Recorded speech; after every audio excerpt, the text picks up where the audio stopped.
Game changer cinema బాగుందా, release కాలేదు ఇంకా. కానీ గేమ్ చేంజర్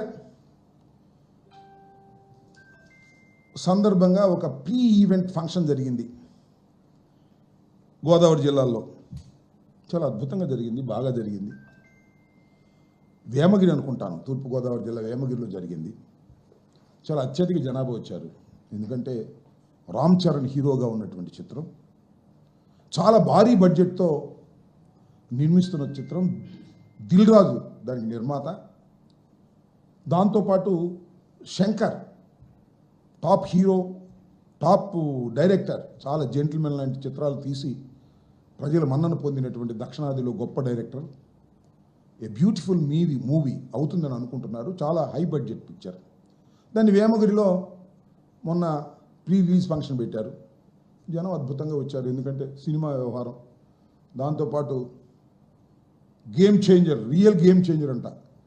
ఎవరు? పవన్ కళ్యాణ్ గారు. రియల్ గేమ్ చేంజర్ అంట, ఆయన వచ్చాడు. ఆ సినిమా గేమ్ చేంజర్ ఏమో ఈయన పొగిడాడు, ఈయనేమో ఆయన పొగిడారు. ఇద్దరు కలిసి పొగుడుకున్నారు. బ్రహ్మాండంగా జరిగింది, ముగిసింది, వెళ్ళిపోయారు. వెళుతూ వెళుతూ పాపం ఇద్దరు యువకులు యాక్సిడెంట్ అయి చనిపోయారు. ఒకరు మణికంఠ, మరొకరు చరణ్. యమహా బండి మీద వెళుతూ ఏడిపి రోడ్డు మీద యాక్సిడెంట్ అయి చనిపోయారు. 2 రోజులైంది. ఎవరు పలకరించడానికి వెళ్ళా, పరామర్శించడానికి వెళ్ళా. It is an accident. దానిలో గేమ్ చేంజర్కి ఒరిజినల్ గేమ్ చేంజర్కి సంబంధం లేదు, డూప్లికేట్ గేమ్ చేంజర్కి సంబంధం లేదు, దర్శకుడికి సంబంధం లేదు, నిర్మాతకు సంబంధం లేదు. It is a very pure accident. ఇక్కడ మాట చెప్పాలి. అదేంటి సినిమా మన పుష్ప 2కి సంధ్యా థియేటర్ దగ్గర జరిగిన ఎలాంటి యాక్సిడెంటో వీళ్ళకి సంబంధం లేదు. అది కూడా అంతే, సేమ్ నా దృష్టిలో. That is also an accident. This is also an accident. నాకు తెలియగలుగుతారండి పవన్ కళ్యాణ్ గారు. అయ్యా ఉప ముఖ్యమంత్రి గారు, మీరేం చెప్పారు 27 రోజుల తర్వాత? 27 రోజుల తర్వాత సాక్షి మన పుష్ప హీరో అరెస్ట్ అయిన 27 రోజుల తర్వాత మీరేం చెప్పారంటే, గోరుతో పోయేది గొడ్డలిగా చేసుకున్నారు, యూనిట్ వెళ్ళి పలకరిస్తే పోయేది కదా, ఎందుకు పలకరించలేదు, ఇది తప్పు కదా అన్నారు. ఇప్పుడు నేను అడుగుతున్నా, చెప్పు. 2 రోజులు అయింది కదా, యూనిట్ ఎందుకు వెళ్ళలేదు? కనీసం మీరెందుకు వెళ్ళలేదు? మీ అన్నయ్య గారు కుమారుడే కదా, మీరెందుకు వెళ్ళలేదు? అక్కడ 2 కోట్లు ఇచ్చారు. చనిపోయిన రేవతి కుటుంబానికి 2 కోట్లు ఇచ్చారు. ఐఎమ్ డిమాండింగ్ ఆ చిత్ర నిర్మాత, హీరో, యూనిట్ పవన్ కళ్యాణ్ గారు కూడా ఇస్తే నాకు అభ్యంతరం లేదు. ఆ చనిపోయినటువంటి మణికంఠ కుటుంబానికి, రామ్ చరణ్ కుటుంబానికి చెరు 2 కోట్లు సహాయం చేస్తారా లేదా చెప్పని. పాపం రామ్ చరణ్ తండ్రి చిరంజీవి గారి ఫేవరెట్ అంట. ఆయన పళ్ళ వ్యాపారం చేసుకుంటాడు. చిరంజీవి గారి కొడుకు చరణ్ పెట్టుకున్నాడు, ఈయన చరణ్ పెట్టుకున్నాడు. అంత అభిమానం ఉన్నటువంటి వ్యక్తులు ప్రాణాలు పోయాయి. వారి కుటుంబాలు చేంజ్ అయిపోతున్నాయి. పేద కుటుంబాలు. ఇవ్వండి. ఇవాళ ఏదైతే పుష్ప సినిమాకు సంబంధించి రేవతికి 2 కోట్ల రూపాయలు ఇచ్చారో, ఈ 2 కుటుంబాలకి 2 కోట్ల రూపాయలు ఇచ్చి ఒక్కొక్కరికి మీ చిత్తశుద్ధిని నిరూపించుకోండి.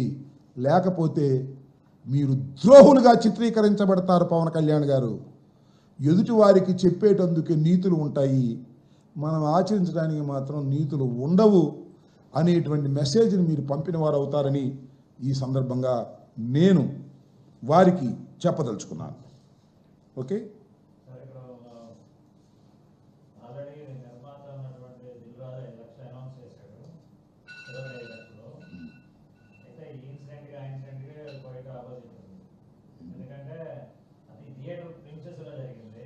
ఇక్కడ అర్థమైంది. థియేటర్ ప్రిమిసెస్లో జరిగిందా, అవుట్ జరిగిందా కాదు. What is the cause of that? ఆ రోజున పుష్ప సినిమా దగ్గరికి పుష్ప హీరో వెళ్ళకపోతే అది జరిగేది కాదు. ఓకే, ఇవాళ వేమగిరిలో ఇది పెట్టకపోతే, పవన్ కళ్యాణ్, రామ్ చరణ్ వీళ్ళు రాకపోతే ఇది జరిగేది కాదు. దానికి దీనికి దూరం ఎంత ఉంది? కాదు. ప్రాణాలు, అక్కడ ప్రాణాలే, ఇక్కడ ప్రాణాలే. మీ అభిమానులే మీకోసమే వచ్చారు, వెళ్ళారు. మీకు డబ్బు ఎక్కువ, మానవత్వం ఎక్కువ, తేల్చండి పవన్ కళ్యాణ్ గారు అని అంటున్నా. అదేమంటే పవన్ కళ్యాణ్ గారు ఒక గొప్ప స్టేట్మెంట్ ఇచ్చాడు. ఆ ఏడీపీ రోడ్లోనంట రోడ్డు దెబ్బతిందంట, అందుకు చచ్చిపోయారని చెప్పాడు. ఇందాక నేను కనుక్కున్నా అక్కడ మా వాళ్ళందరినీ, బ్రహ్మాండంగా ఉందంట రోడ్డు. మరి రోడ్డు మీద నెట్టేస్తావే నీ దుంపదేగా పవన్ కళ్యాణ్ గారు, డిప్యూటీ సీఎం గారు. అయ్యా, రోడ్డు మీదకి నెట్టేసి తప్పుకుందాం అనుకుంటున్నావే? నీ అభిమానులు ఇద్దరు చనిపోతే వారి ప్రాణాలకు విలువ ఇవ్వా? వైఎస్ఆర్ కాంగ్రెస్ పార్టీ రోడ్డు సరిగ్గా వేరేది కాబట్టి చనిపోయారంటావా? ఏమిటి అన్యాయం? మొన్న నారా చంద్రబాబు నాయుడు గారు ఒక స్టేట్మెంట్ ఇచ్చారు. పండుగ సమయానికి ఏ నియోజకవర్గంలో అయినా రోడ్లు గుంటలుగా ఉంటే దానికి బాధ్యత ఆ ఎమ్మెల్యేలు వహించాలన్నాడు. ఇదేనా? మేము వైఎస్ఆర్ కాంగ్రెస్ పార్టీలో రోడ్డు సరిగ్గా వేగిపోవటం వల్ల వాళ్ళిద్దరు చచ్చిపోయారంట. అదే సామెతన్నారా శర్మ గారు, చేప ఎందుకని లేదంటే ఎక్కడ దాకా వెళ్ళిందో మళ్ళీ వైసీపీకి కూర్చారు తీసుకొచ్చి. ఈ దుంపలు లేక 7 మాసాలైనా ఇంకా పద్యానికి వైసీపీ అంటారండి. అయ్యా బాబు, పద్యానికి వైసీపీ, కరెంట్ ఛార్జీలు వైసీపీ, అమ్మఒడి ఇవ్వలేదు జగన్మోహన్ రెడ్డి, ఇట్లాంటి మాట్లాడేది. 7 మాసాలు అయిపోయింది మీకు అధికారంలోకి వచ్చి, ఇంకా ఇదే పాట పాడటానికి మీకేమి షై అనిపించట్లేదు, సిగ్గు అనిపించట్లేదు. వాస్తవాలు గమనించండి. నేను మరొకసారి I'm reiterating the demand. Pushpa cinema దగ్గర యాక్సిడెంటే, గేమ్ చేంజర్ దగ్గర యాక్సిడెంటే. ఇక్కడ ఒక ప్రాణం, అక్కడ ఒక ప్రాణం, ఇక్కడ 2 ప్రాణాలు. అక్కడ 2 కోట్లు ఇప్పించారు, ఇక్కడ కూడా ప్రభుత్వం ప్రతి ఒక్కరికి 2 కోట్లు చొప్పున, ఇద్దరికి, ఆ కుటుంబ సభ్యులకి, పేదవారికి 4 కోట్లు ఇప్పించేదాకా మేము సహించమని కూడా ఈ సందర్భంగా మనవి చేస్తున్నాం. లేకపోతే మీరే దెబ్బతింటారు. మీ మాటలు మీరే ఆచరించలేదన్ను. మీ దగ్గరికి వచ్చేటప్పటికి అది వేరు ఇది వేరండి. అది వేరు. అదేమో సినిమాల దగ్గర జరిగింది కదండి, ఇదేమో ఏడీబీ రోడ్ దగ్గర జరిగిందండి. ఇది ఎగ్గొట్టేద్దాం. అక్కడ ప్రాణాలు కాదు, ఇక్కడ ఈ ప్రాణాలు కాదు, అక్కడే ప్రాణాలు. దీనన్నిటికీ బాధ్యత, రెస్పాన్సిబిలిటీ తీసుకోవలసింది ఈ రాష్ట్ర ఉప ముఖ్యమంత్రి, సినిమా హీరో, అభిమానుల కోసం బాగా కృషి చేసే వ్యక్తి అని పేరు తెచ్చుకున్నాడు అనుకుంటున్నారు. ఇప్పుడేదో తేలిపోవాలా. 2 కోట్లు ఇవ్వకపోతే అన్యాయం, ఇస్తే శభాష్, మెచ్చుకుంటా. నేను కూడా శభాష్ అని చెప్తా. నిర్మాతలకి, చరణ్ గారికి, పవన్ కళ్యాణ్ గారికి, ఈ ప్రభుత్వానికి భలే చేశారు, తెలంగాణతో ఈక్వల్గా చేశారు, శభాష్ అని చెప్తా. ఓకే.